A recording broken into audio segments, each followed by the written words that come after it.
Se sofrimento te causei, ó Deus, se ao meu exemplo fraco tropeçou, se eu não andei nos bons caminhos teus, perdão, Senhor.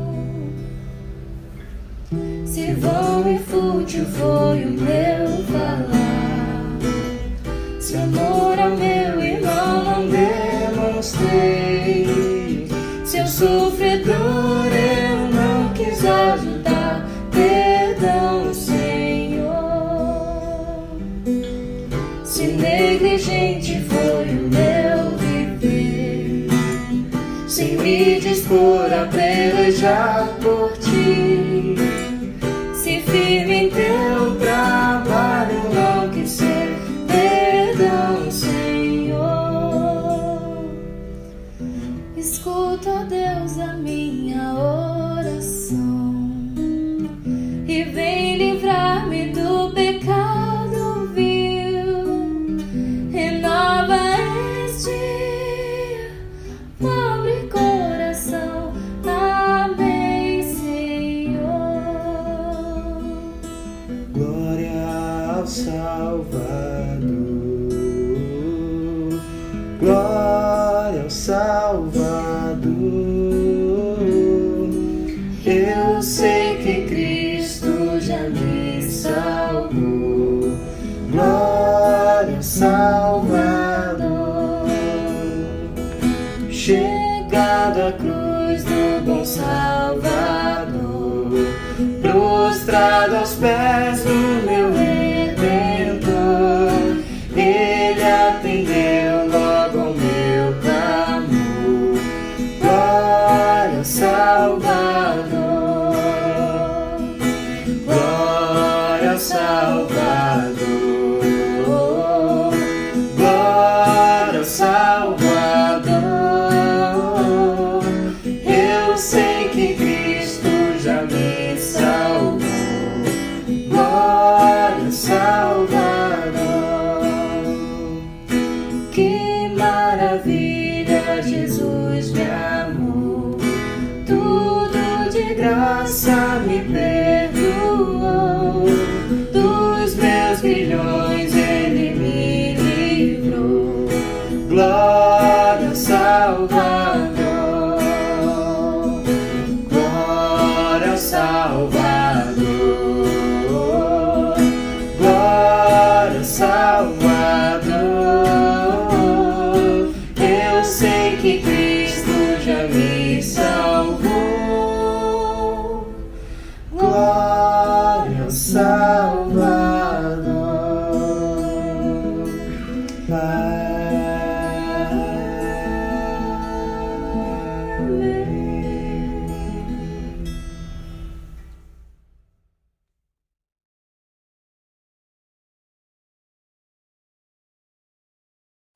Mais uma vez, hoje o nosso tema será o orgulho, aliás, caminhos opostos, né? O orgulho que murmura, a fé que lamenta.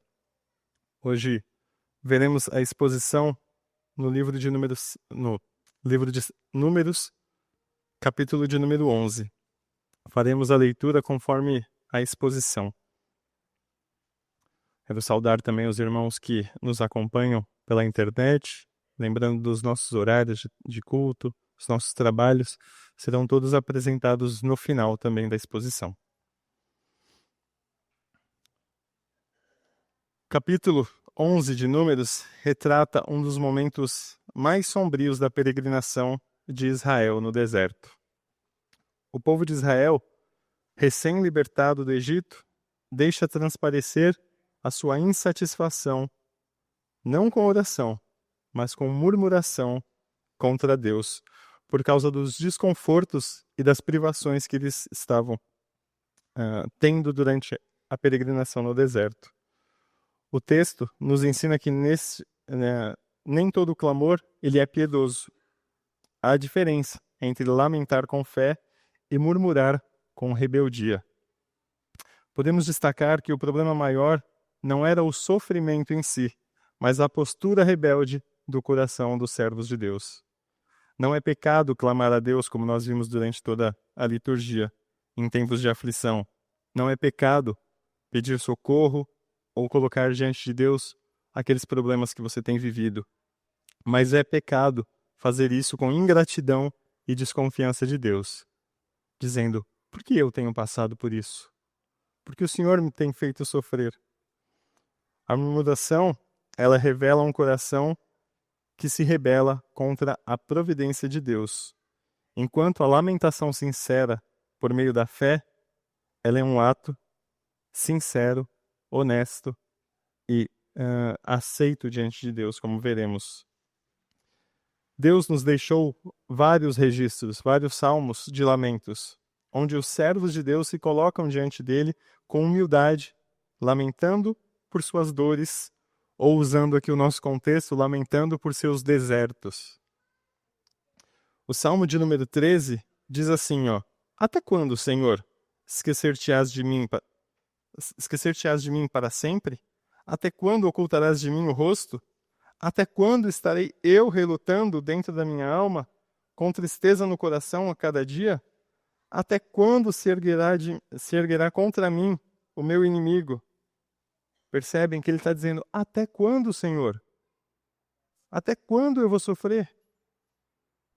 E aí ele clama ao Senhor, dizendo, atenta para mim, responde-me, Senhor, Deus meu, ilumina-me os olhos, para que eu não durma o sono da morte, para que não diga ao meu inimigo, prevaleci contra ele, e não se regozijem os meus adversários, vindo eu a vacilar. E aí, aqui o ponto alto deste salmo, dizendo, no tocante a mim, confio na tua graça, regozije-se o meu coração na tua salvação, cantarei ao Senhor, porquanto me tem feito muito bem.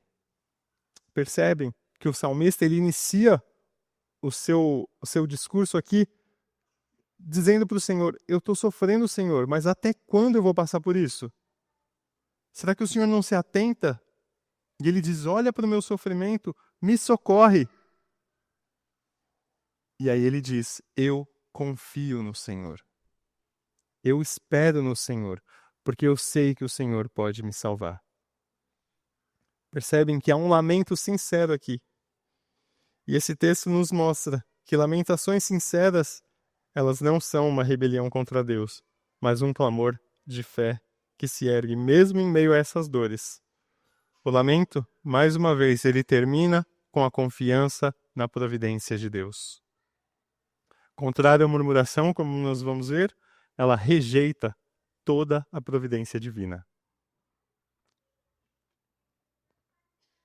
Como nós vimos no estudo de quarta, nós já iniciamos esse tema aqui, o contraste entre murmuração e lamento.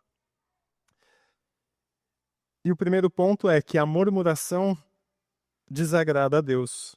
A murmuração não é uma mera reclamação, mas é uma acusação contra a bondade de Deus e a sua soberania. Um comentarista diz assim, a murmuração revela que o coração está mais apegado aos confortos do Egito do que às promessas do Senhor. O povo havia acabado de ser liberto. O povo havia testemunhado milhares de milagres de Deus. E esses milagres são a manifestação visível da sua graça e da sua providência. Mas mesmo assim, seus corações gritavam, o conforto que nós tínhamos no Egito é melhor do que aquilo que o Senhor nos tem dado. Aquilo que nós tínhamos é melhor do que o Senhor nos tem dado. E Deus não ignora essas murmurações, mas ele responde com fogo que simboliza o seu juízo. Neste fogo, há mais do que disciplina. Nesse fogo, há justa demonstração da ira divina de Deus. A murmuração contamina pelo veneno que habita nela. A desconfiança, ela se espalha pelo arraial e atrai correção imediata para aquele povo. A intervenção divina só é interrompida pelo lamento piedoso de Moisés, que clama com reverência pelo povo. Leiam atentamente comigo. Versículo 1 a 3. Diz assim, de Números, né? Números 11, 1 a 3. Queixou-se o povo de sua sorte aos ouvidos do Senhor. Perceba como ele já começa. Queixou-se. Ouvindo o Senhor, acendeu-se-lhe a ira, e fogo do Senhor ardeu entre eles, e consumiu extremidades do arraial. Então o povo clamou a Moisés, e orando este ao Senhor, o fogo se apagou, pelo que chamou aquele lugar Taberá, porque o fogo do Senhor se acendera entre eles.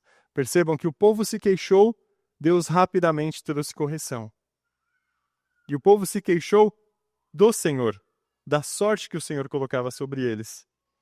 Podemos afirmar com segurança que lamentar com reverência e fé diante de Deus não é pecado, porque como vimos o que Moisés fez, clamou ao Senhor, lamentou ao Senhor pelo povo. Como vemos no Salmo 13, onde por vezes o salmista clama, até quando, Senhor? E mesmo em sua dor, ele afirma, eu confio na sua graça. Moisés diz, até quando esse povo vai reclamar? Mas eu confio na sua graça, Senhor. Então, nosso primeiro ponto é, murmurar desagrada a Deus. A murmuração desagrada ao Senhor. E por que o povo murmurava? O nosso segundo ponto, o desejo desordenado e a rejeição à graça de Deus. A murmuração do povo, nesse caso, cresce a partir da cobiça de um coração insaciável, incansável por aquilo que tinha. O queixume começa onde termina o contentamento em Deus. Apesar de serem sustentados de forma milagrosa pelo Senhor, de maneira abundante, pelo maná, dia a dia, o povo, de maneira ingrata, rejeita a dádiva divina e deseja carnes do Egito. Ou seja, trocam a graça pelo prazer que eles tinham debaixo de escravidão. Eles estavam libertos e eles diziam, o que nós tínhamos era melhor. O que nós queremos é o que nós tínhamos antes. Dá-nos aquilo, Senhor. E isso revela que, embora eles tenham sido libertos fisicamente, seus corações ainda estavam cativos ao passado. Deus lhes havia prometido sustento, mas eles rejeitavam. Deus prometeu que haveria sustento. Durante todo o caminho haveria uma terra, mas eles buscavam prazeres antigos, ainda que debaixo de escravidão. O texto ainda destaca com detalhes a aparência do maná, deixando claro que ele não era algo repulsivo, não era algo insuficiente, mas era algo saboroso, era algo suficiente e digno de gratidão. Um símbolo da providência de Deus. Logo, a culpa não estava na dádiva que Deus nos dava, na repetição da dádiva, mas no coração ingrato de quem recebia. Uma ingratidão monstruosa, pois o que Deus oferece é tratado com desprezo. Se nós observarmos na sequência do texto, versículo 4 diz, e o populacho que estava no meio deles, veio a ter grande desejo das comidas dos egípcios, pelo que os filhos de Israel tornaram a chorar e também disseram, quem nos dará carne a comer? Lembramo-nos dos peixes que no Egito comíamos de graça, dos pepinos, dos melões, dos alhos silvestres, das cebolas e dos alhos. Agora, porém, seca-se a nossa alma, e nenhuma coisa vemos, senão este maná. E aí o Senhor descreve, era o maná como semente de coentro, e a sua aparência semelhante à de bidélio. Espalhava-se o povo e o colhia, e em moinhos o moía, e num grau o pisava, e em panelas o cozia, e dele fazia bolos, e o seu sabor era como de bolos amassados com azeite. Quando de noite, descia o orvalho sobre o arraial, sobre este também caía o maná. O povo não fazia absolutamente nada para ter esse alimento. E ainda assim dizia: não é isso que a gente quer, Senhor. A gente quer carne. A gente quer comida de verdade. Isso não é sustento. Desejar um bom trabalho, desejar saúde, um casamento, conforto, não é pecado nenhum. Mas quando condicionamos a nossa fé ou a nossa obediência a isso, a ter essas coisas, ou nós murmuramos, elevamos todas essas coisas à posição de Deus. Um desejo vira ídolo quando dizemos em nosso coração: se Deus não me der isso, então ele falhou. Se Deus não conceder o desejo do meu coração, ele falhou. Ele não é onipotente, ele não é onisciente, ele não é soberano. Ele não consegue me dar o que eu quero. Ele não é justo.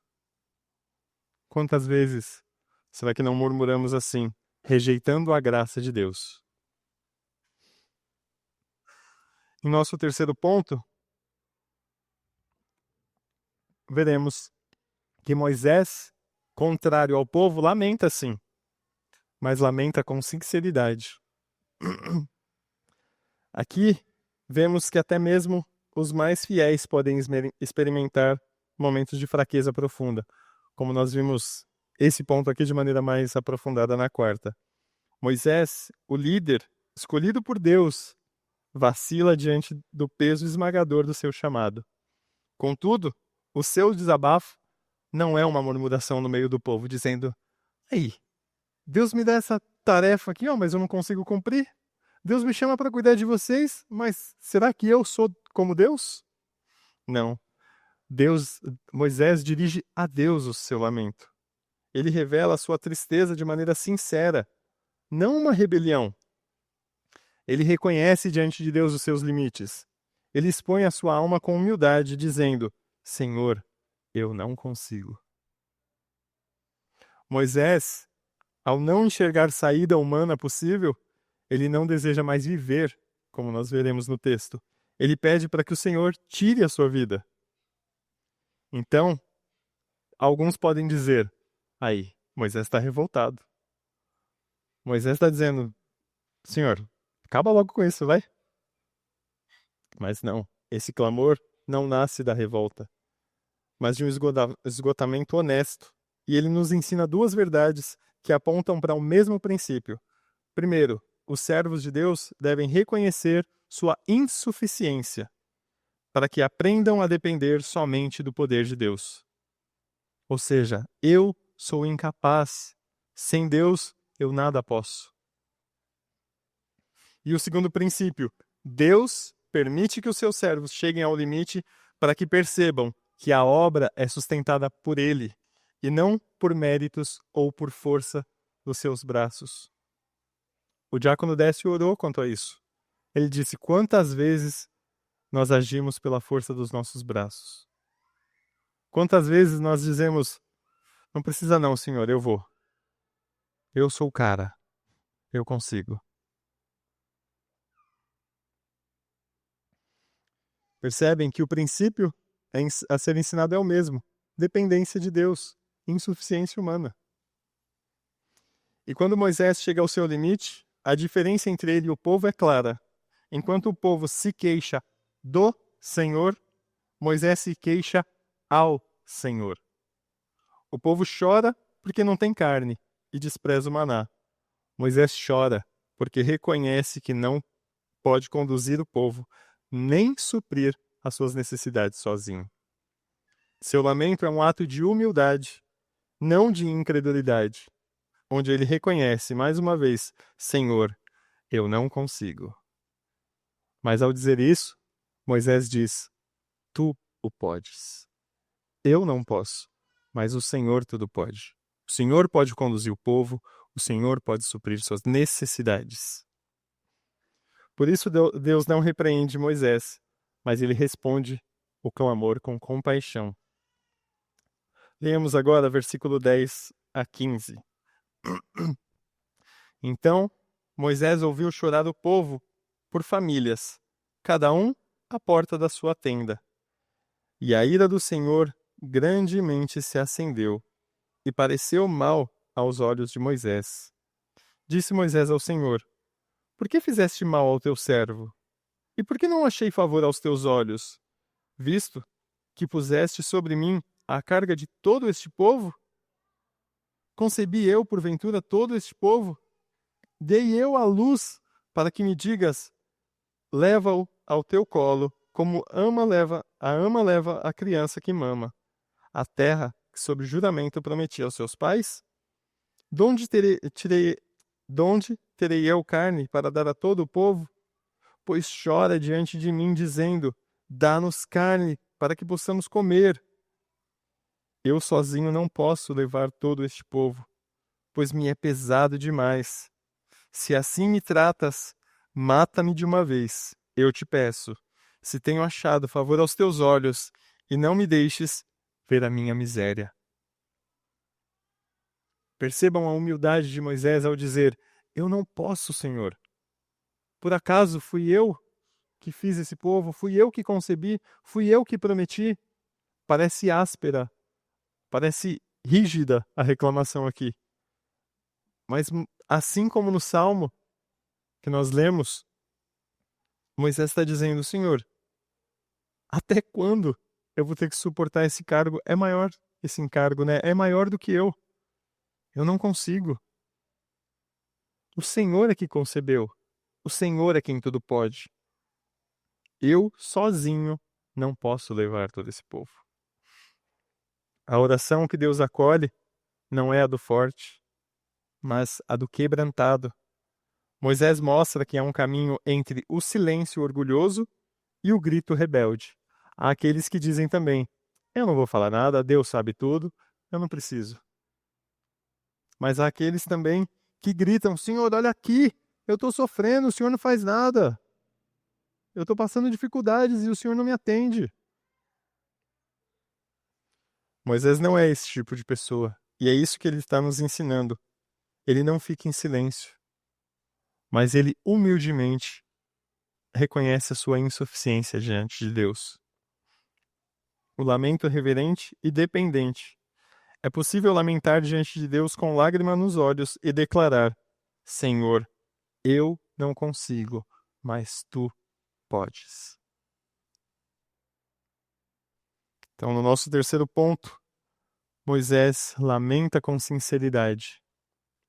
E é esse tipo de lamento que é aceito por Deus, com humildade e sinceridade. E como vimos aqui, Deus não repreende a Moisés, mas responde com compaixão. A graça da distribuição do peso. Deus responde ao lamento sincero de Moisés com graça prática e espiritual, em vez de censurá-lo por sua exaustão. O Senhor leva líderes auxiliares para repartir a carga e compartilha com eles o espírito que estava sobre Moisés para sustentar o povo. Isso revela o cuidado de Deus com os fiéis, mesmo em suas fraquezas. Moisés pediu alívio. Deus respondeu com homens que, pela graça do mesmo Espírito, seriam companheiros na liderança. O auxílio vem na forma de presença compartilhada, não apenas de trabalho distribuído. O que isso quer dizer? Que Deus não simplesmente fala para Moisés: vai lá, delega essa função. Não, Deus capacita a cada um desses homens. O ato de Deus compartilhar o Espírito entre os anciãos não diminui Moisés, mas multiplica a ação de Deus entre o povo. O texto não fala de transferência de autoridade, mas de expansão da ação espiritual. Sinal de que a obra divina não é centralizada apenas em um homem, mas em todos aqueles a quem Deus chama a realizar suas tarefas. A liderança no reino no reino de Deus, ela é cooperativa, não solitária. Deus não apenas manda delegar tarefas, como eu disse. Ele mesmo capacita os líderes com o Espírito Santo. Isso ensina que a autoridade espiritual legítima tem origem primeiramente em Deus. Não são títulos, cargos, não são estruturas humanas que validam essa autoridade. A liderança espiritual exige primeiramente a unção e a capacitação divina, não apenas a organização institucional.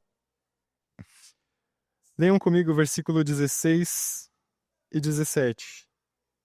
Diz assim: Disse o Senhor a Moisés: Ajunta-me 70 homens dos anciãos de Israel, que sabes serem anciãos e superintendentes do povo, e os trarás perante a tenda da congregação, para que assistam ali contigo.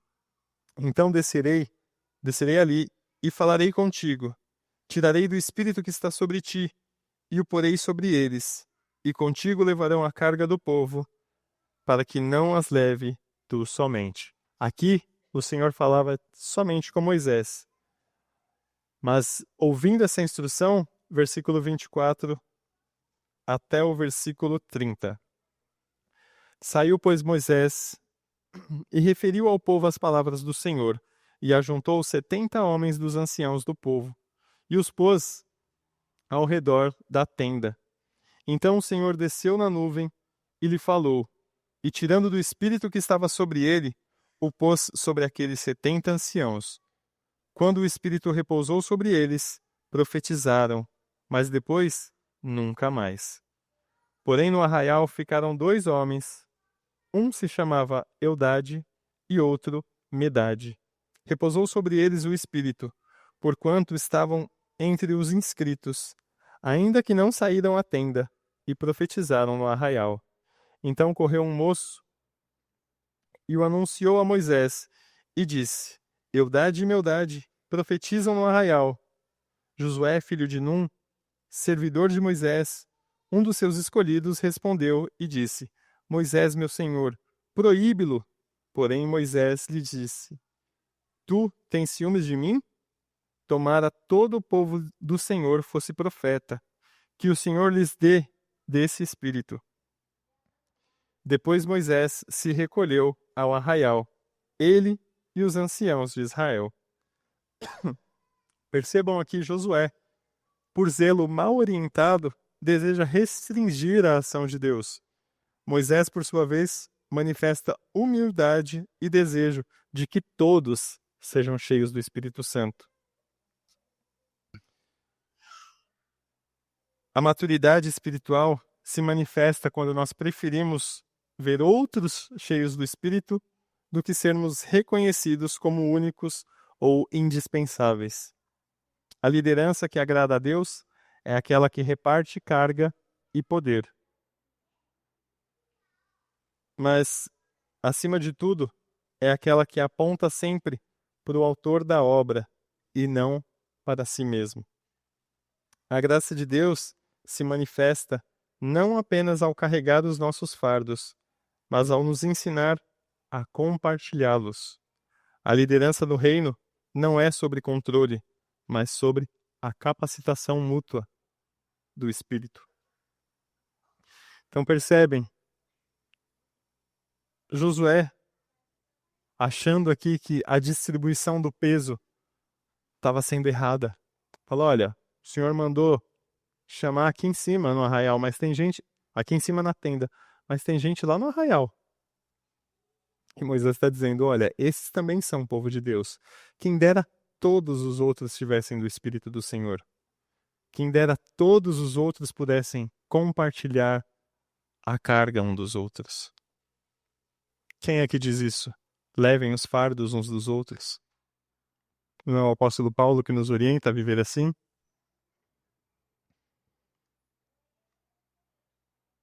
Então isso só é possível, irmãos, pela maturidade dada pelo Espírito Santo. E a resposta de Deus quanto ao povo? O povo dizia, queremos carne. Deus, mais uma vez, como vimos lá no início, Deus não deixa isso sem resposta. Deus age com juízo. Deus promete ao povo exatamente aquilo que eles desejavam. Mas, diferente de Moisés, que o clamor de Moisés redundou em bênção, a murmuração do povo redundou em castigo, em maldição. A carne não vem como sinal de favor de Deus, mas como um instrumento de disciplina. O Senhor concede cordonizes em abundância para expor o quanto a cobiça deles era insaciável. Trata-se de um gesto de juízo, dar ao coração aquilo que o coração exige. Sem domínio próprio, é em si uma forma de correção severa. Nem todo desejo atendido, ele é sinal da misericórdia de Deus. Às vezes, Deus concede o pedido como expressão da sua ira, não do seu favor. Salmo 106,15 diz: concedeu-lhes o que pediram, mas fez desfinhar a alma deles. Eles pediram, o Senhor atendeu, mas o Senhor os pôs em solo escorregadio. Mesmo Moisés, um servo fiel do Senhor, revela que em momentos de fraqueza, nós podemos questionar. E ele questionou como Deus proveria tanta carne. Deus o corrige de maneira graciosa, mas de maneira firme. A irmã Viviane orou por isso, né? Quando ela dizia sobre o irmão Cláudio ali. Ela falou quantas vezes nós até mesmo desconfiamos da ação do Senhor. O nosso coração é assim, irmãos, vacilante. Nós questionamos a Deus, será que o Senhor vai atender? Mesmo o meu coração estando de maneira humilde, de maneira piedosa diante do Senhor? Será que é essa a sua vontade? E no versículo 23, a gente vai ler o texto todo, mas só para adiantar, o Senhor diz: ter-se-ia encurtado a mão do Senhor. E essa cena ensina que até os líderes piedosos podem vacilar, especialmente sob o cansaço extremo. Eles podem olhar mais para os recursos visíveis do que para a fidelidade da palavra de Deus. Aqueles que mais confiam no Senhor, que mais compreendem a sua fidelidade, também estão suscetíveis ao vacilo. E também nos ensina que a correção de Deus ela não é áspera, mas amorosamente firme. Ela reafirma a onipotência, a fidelidade, a promessa de Deus. Quando a carne finalmente chega ao povo, ele come com ganância, como se aquilo fosse o verdadeiro bem de suas vidas. Mas no auge da satisfação carnal, o juízo de Deus se manifesta. No versículo 33 diz: ainda estava a carne entre os dentes, acendeu-se a ira do Senhor. Isso nos ensina que os prazeres obtidos por cobiça nunca trazem alegria verdadeira, mas apenas destruição. O nome dado àquele local, como nós veremos, chama Kibrote Atavá, quer dizer sepulcro de cobiças. Ele é um memorial trágico do que acontece quando os desejos humanos triunfam sobre a confiança em Deus. Eles pediram com rebelião no coração e foram ouvidos, mas com juízo. Leamos versículo 18.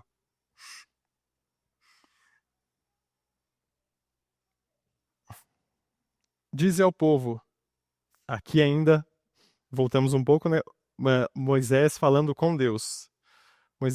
Deus disse, dize ao povo, santificai-vos para amanhã, e comereis carne, porquanto chorastes ao ouvido do Senhor, dizendo, quem nos dará carne a comer?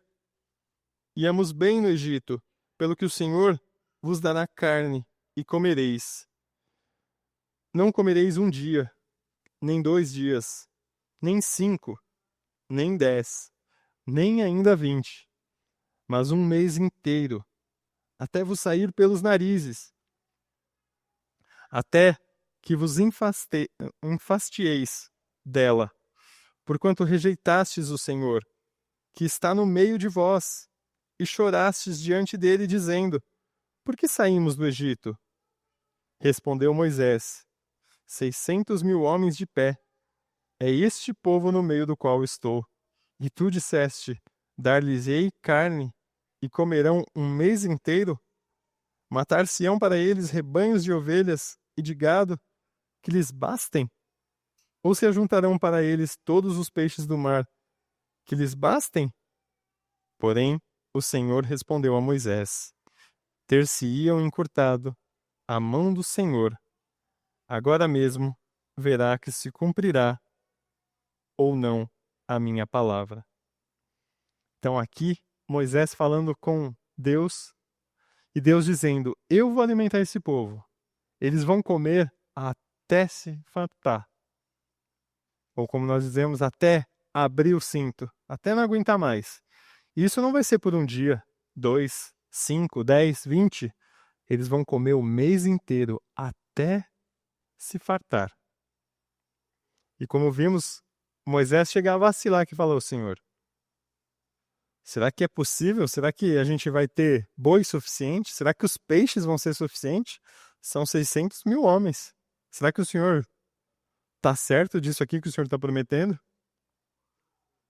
Ou seja, Moisés ainda vacila, olha com olhos humanos. E Deus diz: Você está achando que os meus limites são os seus limites? Você ainda não entendeu, Moisés, que os meus limites são infinitos? Eu não tenho limites. Eu não sou como o homem é. Você acabou de reconhecer a sua limitação diante de mim, mas você ainda não compreendeu a minha infinitude. E Deus dá ao povo exatamente aquilo que ele pediu no versículo 31. Diz assim: Então soprou o vento do Senhor e trouxe cordonizes do mar e espalhou pelo arraial quase caminho de 1 dia ao seu redor, cerca de 2 côvados sobre a terra. Levantou-se o povo todo aquele dia e à noite, e o outro dia, e recolheu as cordonizes. E o que menos colheu teve 10 homeres, e as estenderam para si ao redor do arraial.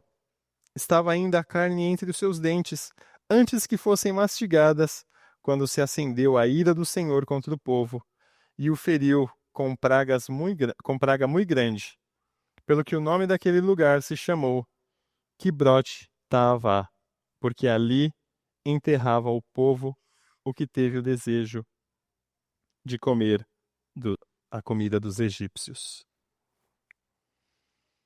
Então, mais uma vez, Deus dá ao povo aquilo que ele pediu. Mas isso não é um sinal do favor de Deus. Mas isso serve para punir a sua cobiça. A resposta de Deus se torna um laço. O dom transforma-se em juízo, porque foi buscado com espírito rebelde e não com humildade. Deus às vezes permite que o homem receba o que deseja para expor o erro do seu coração. Percebem que, diferente de Moisés, que reconhecia suas limitações, que reconhecia que Deus podia todas as coisas, o povo fala: o Senhor pode, mas o Senhor não quer nos dar. O Senhor não é tão bom quanto o Senhor diz que é. Nós tínhamos uma vida muito melhor. O Senhor nos tirou do Egito para morrermos aqui. Será que não tinha sepulcro o suficiente lá no Egito? Nós preferíamos a escravidão.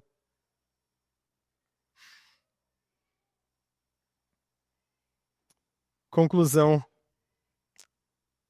Será que nós murmuramos ou lamentamos? O capítulo 11 de Números, nos ensinou que a verdadeira diferença entre a murmuração e a lamentação não está no volume da voz, mas na postura do coração diante de Deus. O povo murmurou com incredulidade, com ingratidão e idolatria nos próprios desejos. Moisés lamentou com quebrantamento, reconhecimento dos próprios limites e fé dependente de Deus. Mas será que esse daqui é o nosso maior exemplo? O maior contraste de todos é visto em Jesus. Esse é o lamento mais santo que já existiu. Não foi murmuração, foi submissão.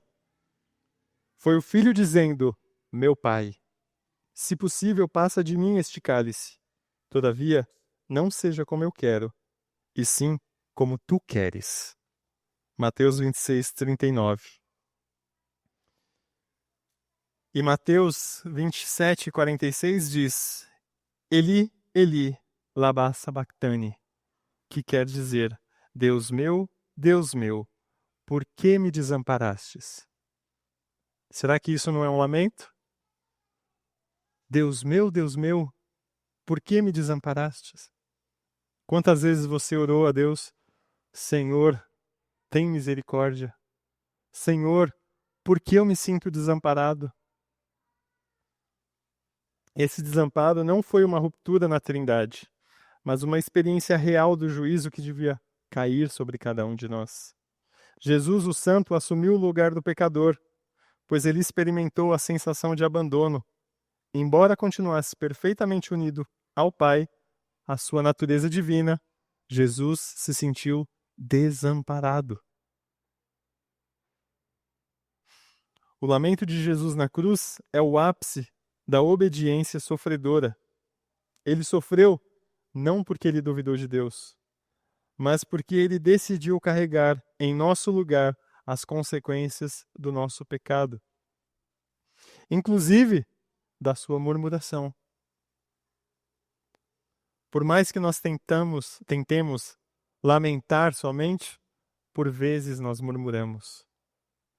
E o Senhor decidiu deliberadamente carregar o peso dessa murmuração.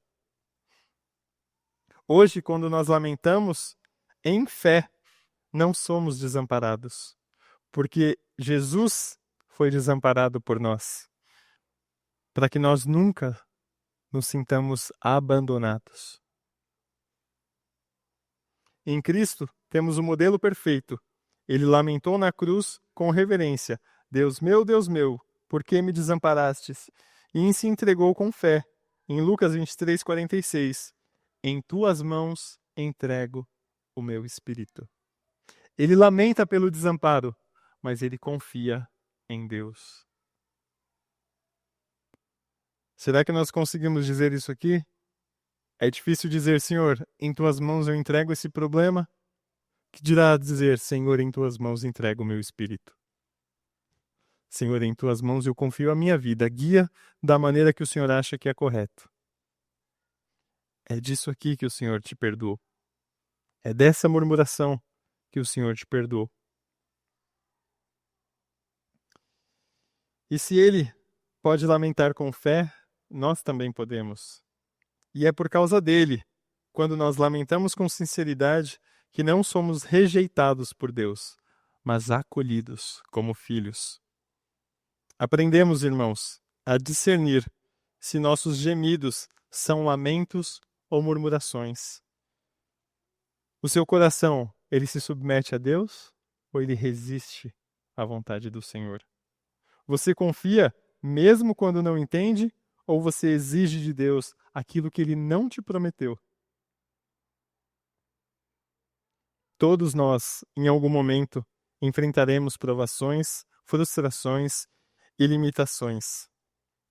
E a pergunta não é se passaremos por isso, mas como reagiremos quando passarmos por isso. E diante disso, aqui o nosso tema é apresentado. Nós temos dois caminhos diante de Deus: o caminho do orgulho, que murmura, e o caminho da fé, que lamenta, que reconhece diante de Deus quais são os seus limites. Lembre-se, qual é o modelo que você quer seguir? Aonde você tem que buscar socorro? Mas maior do que isso, lembre-se que tem alguém que foi desamparado para que você nunca fosse abandonado. Amém? Que o Senhor vos abençoe.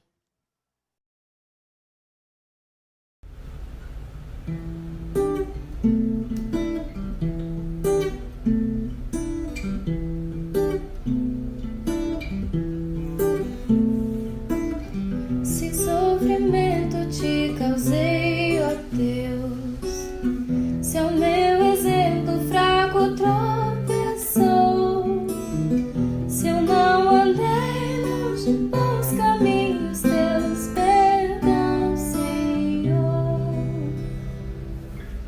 Se vão e fútil foi o meu falar, se amor ao meu irmão não demonstrei, se eu sofredor eu não quis ajudar, perdão, Senhor. Se negligente foi o meu viver, sem me dispor a pelejar por ti, se firme em teu trabalho não quis ser, perdão, Senhor. Escuta, ó Deus, a minha oração e vem livrar-me do pecado vil. Renova este pobre coração. Amém, Senhor. Glória ao Salvador, glória ao Salvador. Eu sei que Cristo já me salvou. Glória ao Salvador. Chegado à cruz do bom Salvador, prostrado aos pés do meu Redentor, Ele atendeu logo ao meu clamor. Glória ao Salvador, glória ao Salvador, glória ao Salvador. Eu sei que Cristo já me salvou. Glória ao Salvador. Que maravilha, Jesus me amou, tudo de graça me